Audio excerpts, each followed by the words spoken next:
Get off. Power. Pain. Explosion. Relentless. Get off. Relentless. It's a blessing. It's a dream realized. I got hella work to do. I gotta get way better with my hands. It's something that I take great pride in. You gotta rush. You gotta give everything you got to try to win the game. Not being comfortable, not being satisfied. Hey, take advantage of your opportunity today, dog. Let's go, bro. Shall not pass, Arch, on Grady It's Jarrett. not just the 10 years.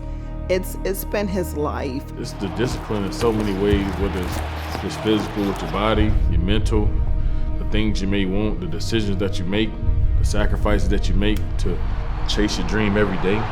To play 10 years in the same spot for the same city, for the same owner, that is rare air. It's a reset for me. Year 10 for me is like a reset. Let's do it again. Let's turn it up some more because it's a lot more left.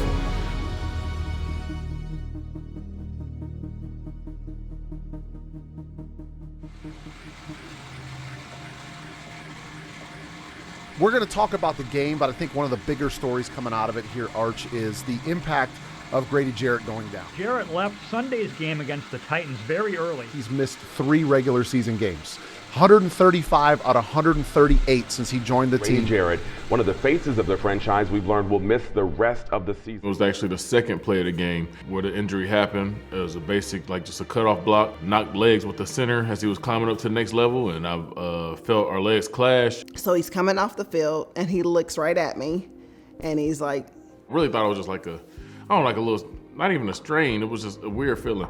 So then the fourth play come, it's just regular base block.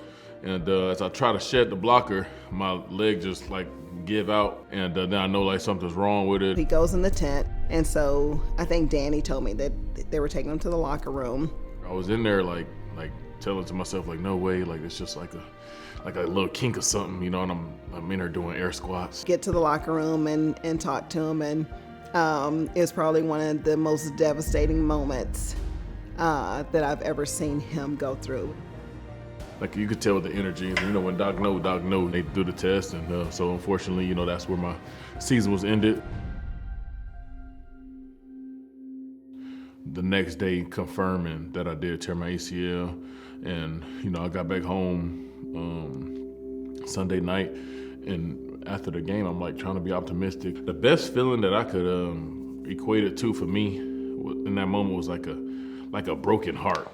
I just have been in a spot so long mentally where I was just so locked in on doing the work, grinding, whether it's in my professional life being a football player or in my personal life as well, just being locked in as far as emotions and things that can throw you off a game. I really wasn't too in touch with the good, bads, and uglies of emotional stuff.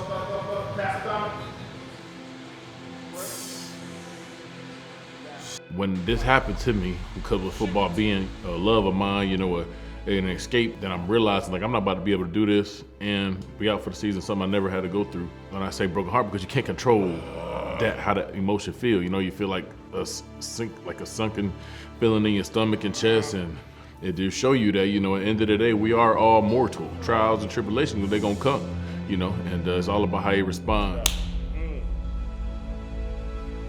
I was in Colorado. I planned to be there 2 weeks post-op, working with their therapists out there. The first 2 weeks are really critical in ACL recovery as far as getting your leg back moving. Good job. When I was able to go into recovery room, I said, all right, bud, it's time to go to work. He said, I already know. In the first 2 weeks, which was some of the most painful things I've been in, getting up for like my second day of PT, and I was just stunned. Like I was just trying to get off the couch, and I literally, like my knee was in so much pain. Simple things, it's like, even if like say you got to try to move your leg, like activating your hip to move it it was just tough. I knew that this was gonna be a tough mental battle for me, but I didn't want to allow the space for me to fall into a state of, whether you call it depression or of woe was me. And that doesn't mean that I hadn't had bad days, hard moments, you know, where you do get emotional about things. Being depressed, giving in or second guessing. Is this where I go? This is what I need? I'm not even allowing them thoughts to get in my head. Because I don't work too hard to get to this moment where I am to let this define anything about my career. If anything, it's gonna define me in a positive way, how I come back, how you overcome. That heartbreak for any athlete that's been through this, well, no whether you rec league, high school, college, pro, that heartbreak is unmatched, you know? And I never would have understood that had I not gone through this. And I gotta go to work, gotta get right, and I gotta do what I gotta do to get back and get past even where I was at, you know, because it's a lot more football left for me. And I just knew that I wanted to beast this. He worked like a beast. We go on vacation. He wants, the first thing he's checking, I'm trying to make sure I got a great view. He's checking out to make sure what kind of gym or facility they have or what's the closest thing. Nah, no relax. No relax. You know, it's a new challenge for me. Almost refreshing in a sense, you know, especially being at this point in my career. I didn't have no time to soak, you know, because every week count, every day count, and I just don't want to waste no days.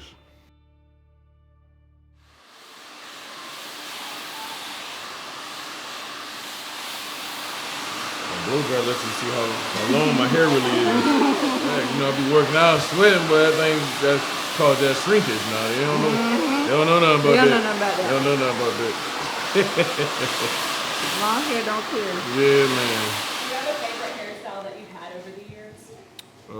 Probably the cornrows like this. I done do like some single twists. I do like some braids or something, like called jet plait braids. We'll do that sometime. I'll do the 2-strand twist. We tried the locks one time. I I was proud of it. I tried to do the locks one time. You know, we kept twisting. I'm like, man, I ain't built for this, man. Let's go, baby. Let's get a turnover. Let's go again. In the first year, it really felt like it was just nonstop. Like, we'd be in training camps, we stay in the dorms, go to work, go home, go to work, go home. That's what rookie year felt like all year, to be honest. First time I met him, he was one of the first people in the weight room. But he was so serious and had this demeanor about him that was a young draft pick D lineman that nobody had these expectations for except for himself. I can only imagine what he's going to become. Tucson is blasted. Grady Jarrett out of Rockdale County. And who else? You shall not pass. Well, nobody decided to block the 5th-round draft pick. The league was different. These were bigger guys. You know what I'm saying? Like, these dudes was massive. Like, with all these fast offenses, RPOs, stretch run game. You know, you need guys that can move quick and laterals. Good thing happens to those who run. And you shall not pass. You can't run, it's gonna be hard for you at any position because you're gonna have to rush, you're gonna have to play the run, and be semi-good at both. When you tired of like encouraging your brother, even though me and Roe, we hurting like we yelling like, let's get it. You gotta rush, you gotta give everything you got to try to win the game for us. Hey, let's go, man. Hey, it's all about the trenches, man. We gonna win the game up here in the front. Let's set the zone. He was a natural leader. He had the ability to lead from behind. You've seen the demeanor, you've seen the man, you've seen the seriousness, you've seen the guy that he was, you've seen who he was about, what he was about. Once he got a feel for it all, I think the natural instinct to lead took over for himself. Yo, let's do this. We hunting all damn day. Yeah. Hunt on 3, 1, 2, 3. He cares about his teammates.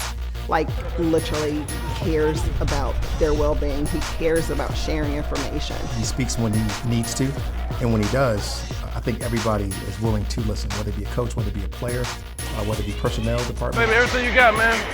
Leave it on the field. Half on that window, you know? When you have reached around the back, you had him under control, so just stay right there to the cross, then so that. Come on, D!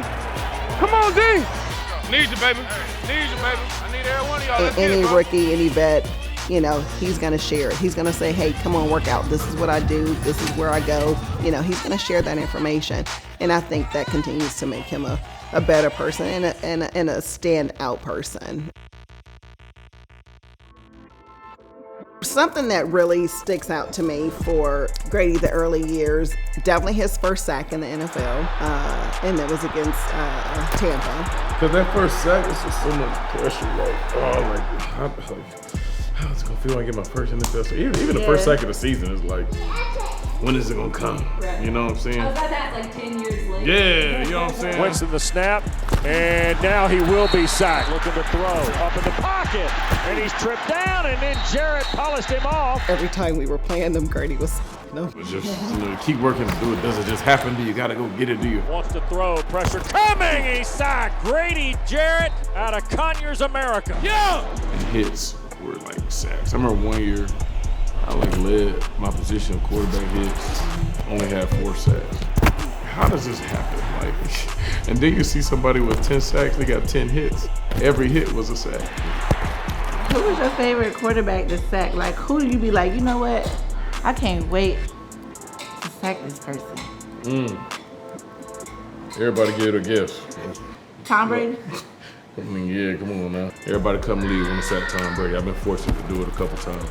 And then obviously we all know what happened in the Super Bowl with me balling out, Jazz, not us losing. Falcons trying to get there. Brady flush, sacked again! Grady Jarrett has done it! But yeah, that was one of my best games. I remember that feeling. We took a bus ride through the Atlantic Station. Man, well, you would have thought everybody in Atlanta came out there, man. The energy was so crazy. People on top of people, like showing us love.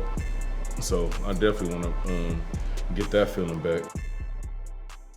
First time I used to get my hair braided. Hurt.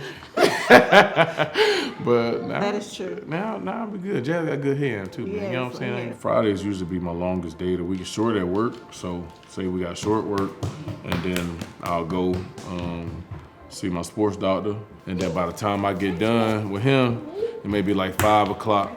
I pull up, get to the house, time enough for me to get something to eat. She here, we spend an hour. Then Forrest come cut my hair. So that's our little routine we've been doing the past couple of years. So I see them every week for. I do a lot of athletes, me and Forrest. We do a lot of the people on the teams, different teams. Like, probably one of the most humble I've ever worked with.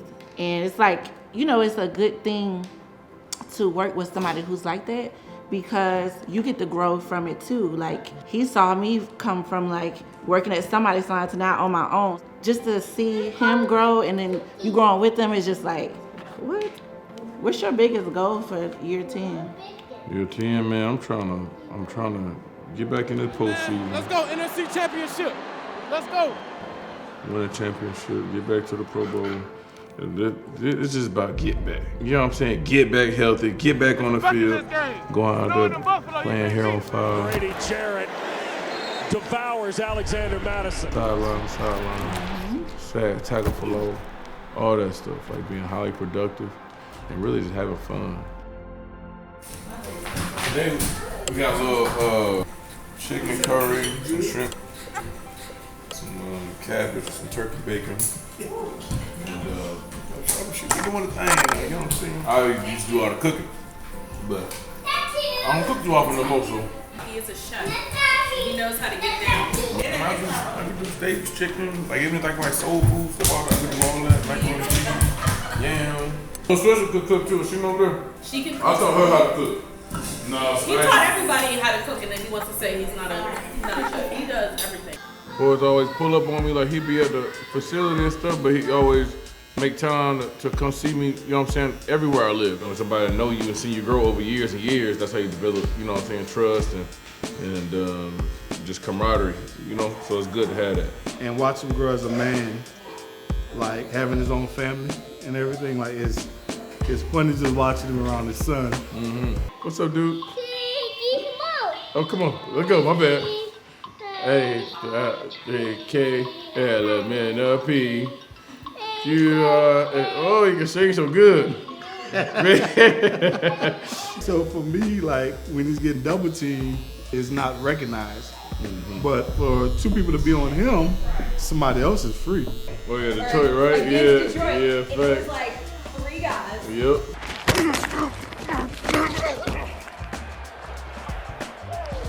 Damn, y'all ain't got to block nobody else? You can feel that the second guy comes, like, all right, bet. You feel a third person coming, he like, no, this ain't no scheme that you study. Ain't nobody doing that. You know what I'm saying? You just gotta keep overcoming it. It ain't gonna stop, you know what I'm saying? How I do my job affects the next man's livelihood. Your success or failure is a reflection of their belief in it. But that's just how serious you gotta take the game, take and study, how much serious you put in work, you know, things that you let affect your mind and stuff like that. And just when it's time to go to work, you gotta compartmentalize things until you can do a job. Mm-hmm.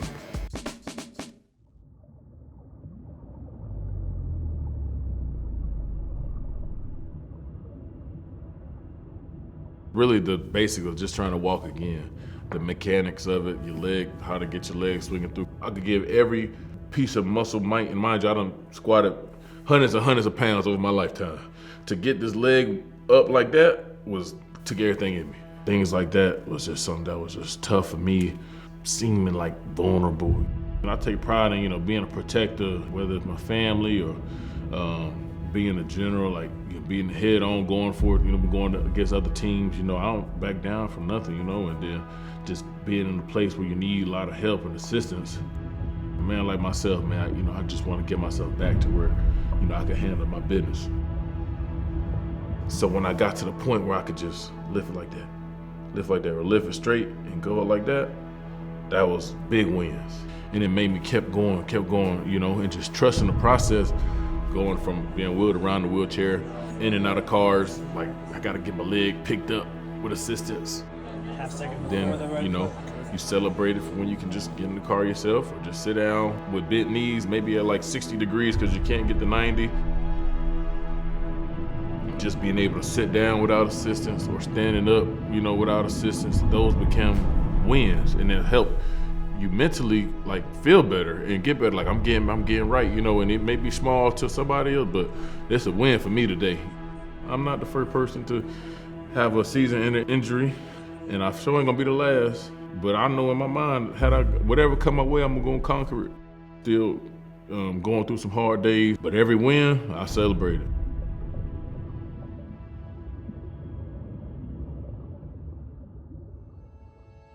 On a clean day, these are all cleaned and all organized. This is my throwback. This is the Super Bowl.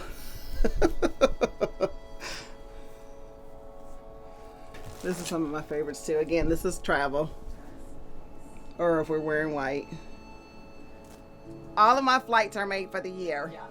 Literally the second the schedule comes out. And then I'll look and see when the colors come out, the game day colors, and I'll do that. There's not been a stadium that he's been in that I have not been in. That's home or away. We have a tradition. We do a fist bump at every game. This is actually our very first fist bump. And the fist bumps never stop.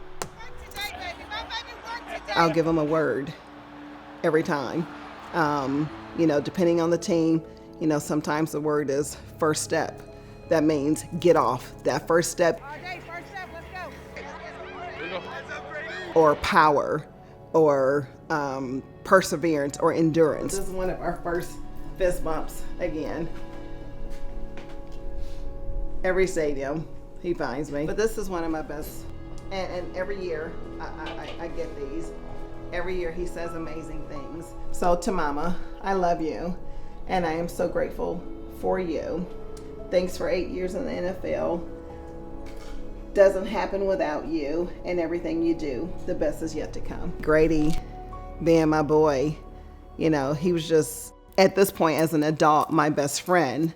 I was definitely a parent and not your friend, but we are best friends. And he's just, his happiness, his success, while I feel that he stands on my shoulders, belongs to him.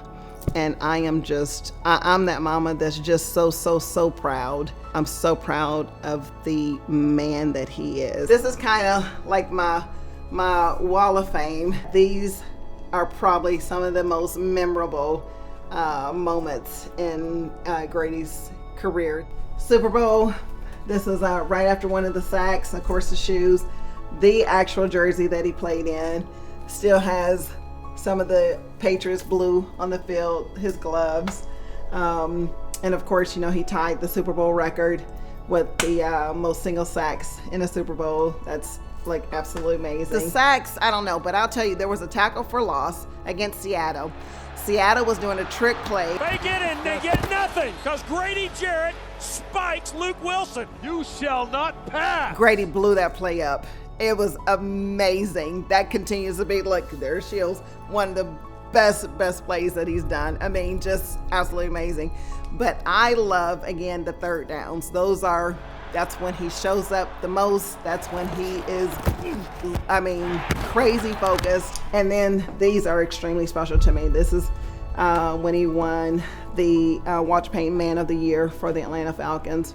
And there's so much that Grady does that nobody just knows absolutely nothing about, because he's not, boastful. He doesn't just say, hey, look at me, look at me, look at me. But I know the type of work that he does, and a lot of the communities outside of Rockdale knows and appreciate the work that he does. And this is the man that he is. And that's priceless. He's always been into giving back. He's always been into how do I make everybody around me better? It's kind of what his makeup is. It's kind of who he is what he's about. And it's really special. We didn't just start feeding the homeless. We didn't just start going to community events. We didn't just start participating in breast cancer. Those were things that my children were raised doing. We're here at the Atlanta Mission today. It's a 404 day, a day when we go out, give to the community. We just, on Easter weekend, celebrating with a special group of people. We're going to eat some good food today. They're going to do a lot of different activities and really just spend some time. He wanted to go to the hospitals. He wanted to go to the community events. He wanted to go to the Boys and Girls Club. That was a mission his very first year in the league, that he wanted to bring a football camp to Rockdale County, and it has been a hit every year. So it means a lot, to me, and it's important to me to be able to use my platform to make the community better, especially when I play in, grew up in, and like you say, we started 10 years ago since I was Atlanta Falcon, but this is something that I want to, continue out and push for the rest of my days, just using my impact, far long past my playing days, to continue to just make people feel special and help where help is needed. And but I just know that within that time frame that it was about more than just football. It was about more than just the things that happen on Sundays, the victories, the shortcomings. It's about, lifelong victories, impacting somebody. It might be a kid that I met 10 years ago. He might be a grown man now. Something that I might have said to him might have changed his whole life. It's something that they said that I learned from the people that I get to interact with has changed my life as well. And so that's what it's about.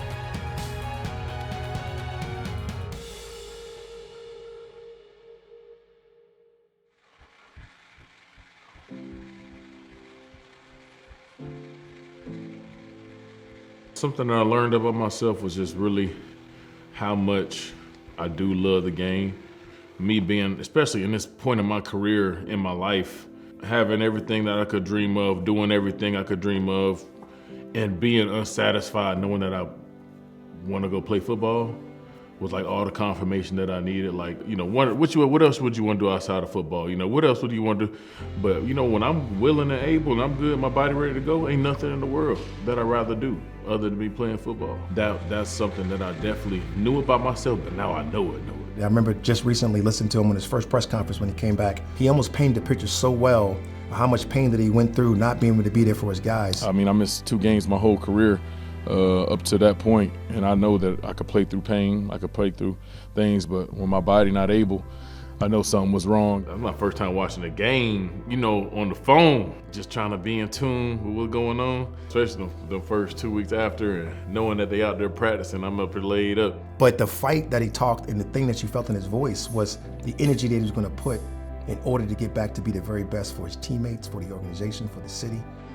Knowing how much it means to have the opportunity to play in an NFL game. And not to only play in an NFL game, to be a mainstay with an organization, to be, somebody where your presence was missed and felt, and just not taking that for granted, and make you go harder and wanting to be even better. Yeah, I feel good.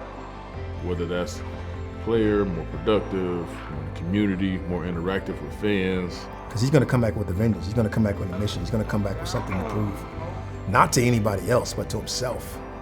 And that's even scarier than when he's trying to prove for somebody else. Every day, he was up, going up, pushing himself. And even the doctors, when they were looking at him, they were like, you are way ahead of schedule. But I came a long way, but almost. Still just being smart with it. By the time I make it here, I would be killed. I'd be ready to hit that field. But I'm going to go ahead and stretch it out. I'm gonna stretch it out. I'm just playing. The reality of it is this game, this business, this everything, it go on without you. And it's gonna go on without you. And that's just the reality of the beast, and that's okay. So when you got that time to do what you gotta do, you gotta maximize it. You ain't gotta make this call. It looks like it's working. You need to take time, relax. It's chill. It's gonna come to you. Empty the tank. You get one chance. You get one chance. You get one opportunity. Some of the guys, once that door shut on, they want to get serious. All right, give me another chance. It's too late then. Once you out, very few to get back. You can't take it for granted. Hard as you fight to, make a name, to be remembered, to be this and that, they'll forget you just as fast. So while you have the opportunity to do what you do, do your best to try to be legendary. Try to, be one of them ones. Because there's gonna come a day where you can't go no more, but you wanna be clear and also know that you left your best everything out there. And your legacy will speak for itself. Like in life, you wanna leave a good legacy. You don't wanna be forgotten. And I look like a lot, but that came a long way.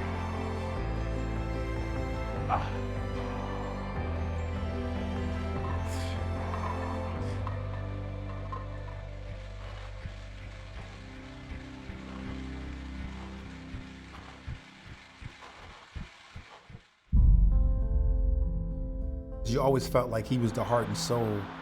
You just didn't know of what yet. And it's really become Atlanta. Not even just the defense. It's going beyond a side of the ball. It's going beyond even the building. It's going outside of the building. It's gone to the whole city of Atlanta. I claim Atlanta hard, and I feel like they really claim me as well. Like I feel the love, I feel the appreciation anywhere I go. It just mean the world to me to be able to play here, and it is something special, and it is something rare. Like I don't take it lightly. I don't take it for granted. You know what I'm saying? Atlanta is my forever home. My first 2 years we was in the Dome, legendary Georgia Dome. Second year, my first year as a starter, still was going fast. I'm doing what I got to do. And it's Christian Michael, and he will not get there. I'm still struggling in certain places, and I'm still struggling now. But it's just I know I wasn't there. But my third year was really the turning point, and that was some of the best ball I done played. Like my highest year of tackles for loss was in that third year. Newton wants to throw. Hit it, Dave. You shall not pass. It's personal, dog. And if it ain't personal to you, in the wrong place. Pick Grady, and Grady signals right there. Put him right there. That's when I started to figure out like certain parts of the game, like where can I do this, where can I do that, how I needed to have my body to do the things I wanted to do going forward. And I think from the third year, going to 4, 5, 6, that's when I was able to prepare knowing what I had to do. Here's Manning, wants to throw, sacked. You shall not pass. Welcome back, Grady Jarrett.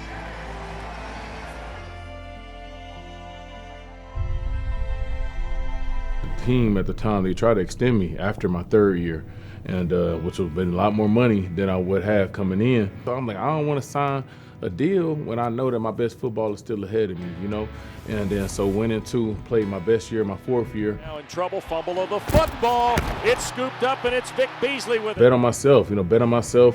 And they sent over the last proposal. They made me the third highest paid defense tackle in the league. Breaking news into the NFL Network newsroom. Our Ian Rappaport reports the Falcons have agreed to a new contract with defensive tackle Grady Jarrett. It was definitely a blessing, but it was hard work and a lot of betting on myself. And I'm glad that I did that and set the standard for myself going forward, because that allowed me to come back with an all-pro season. Winston, and he'll be sacked, and that's Grady Jarrett. Make the Pro Bowl, come double back in 2020. It's Grady, just signed a contract, 3 more years, so 4 more years total of your boy here in the A. Currently, I'm got 2 years left on this deal. Unfortunately, no guaranteed money left. Hopefully I'm on the team this year. But if I wasn't great at my job, I wouldn't still be sitting right here. And I'm damn good at my job. Whether that means I get 0 tackles or 0 sacks, or whether I get 10 sacks and 100 tackles, I do what's asked of me at a very high level.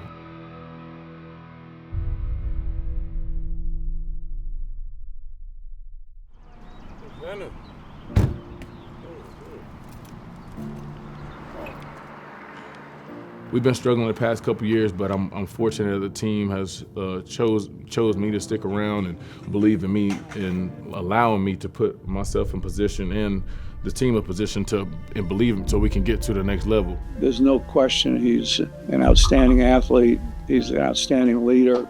Probably nobody on the team that works harder than him. There's probably nobody on the team that's a better role model in every aspect that we ask our Falcons to be, not just on the field, but off the field. His community work is incredible. I was fortunate to go away for 3 years and be around a guy in rare air. And I always hate comparing people, but when you compare demeanor, when you compare the guy, the man, who they are as a human, they're very similar as far as character, the person, the human, the giver, the everything about his team, anything I can do to win, the effort, the extra effort. From the pocket, and he will be sacked. The things they do outside when people aren't watching, that's different. And sometimes we just need a fresh start, you know, and I feel like that's what this is for myself, you know, for this organization. I just really feel like our best is ahead for us, and with conviction, you know, with conviction, and I'm excited to get back playing fun, you know, playing fast, but all that comes with putting in a lot of hard work, day in, day out, and the fun is in the winning. An angry Grady, a motivated Grady, a Grady that's gonna play for the love of the game all over again and reset the thing. It's what you want, it's what you need. I know it's so much more for me to prove, so much more for me to achieve, and hopefully get, you know, while being a top player in my position in this league. We're ready to have some fun. We deserve to have some fun. Fans deserve to have some fun. Pressure coming. Grady Jarrett again. Everybody involved deserves to walk around with pride when you wear that Falcon, and that's what it's time for. I actually have something that I want to show you really quickly. If you wouldn't mind just like playing that for me down in the corner. Get off. Power. Hands. Explosive. Rookie year, Tyler Starr. Huh? It's a debut, bro. First NFL game, bro. Let's get it, bro.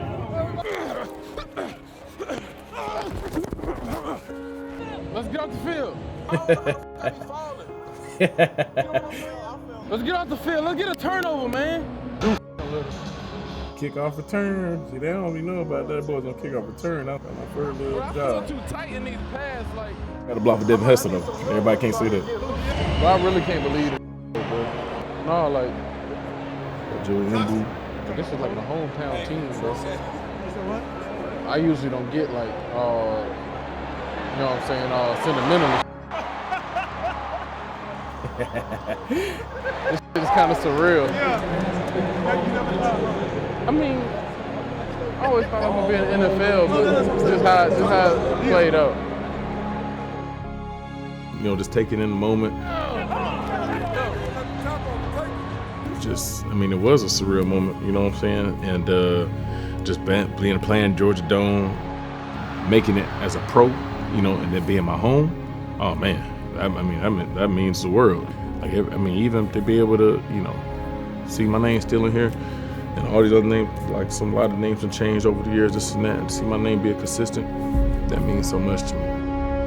To play 10 years in the National Football League is a blessing, ladies and gentlemen. To play 10 years in the same spot, for the same city, for the same owner, you know, really for a lot of the same coaches for a long amount of time. To gather the amount of love that he has from people that were here, that are here now, that is rare air.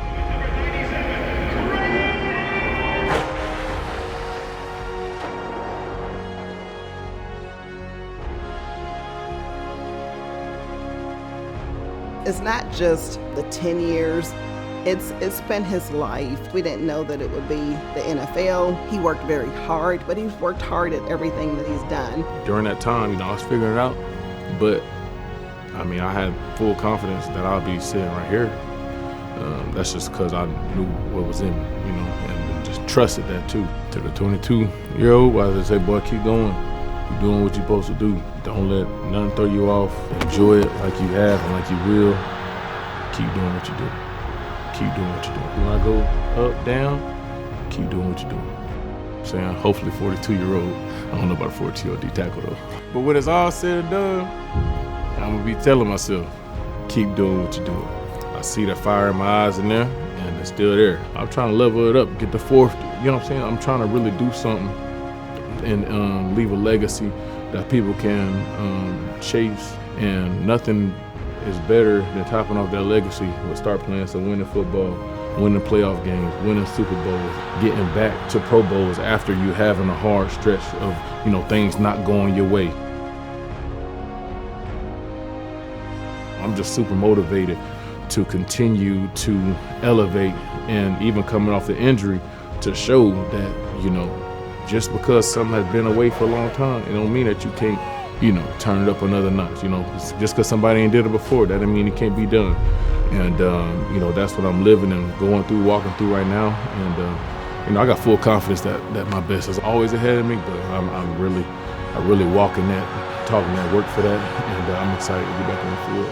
Grady Jarrett just planted. They won't even open for business tomorrow in Conyers. Wrapped up and sacked by Grady Jarrett. Grady Jarrett hit the drop. You shall not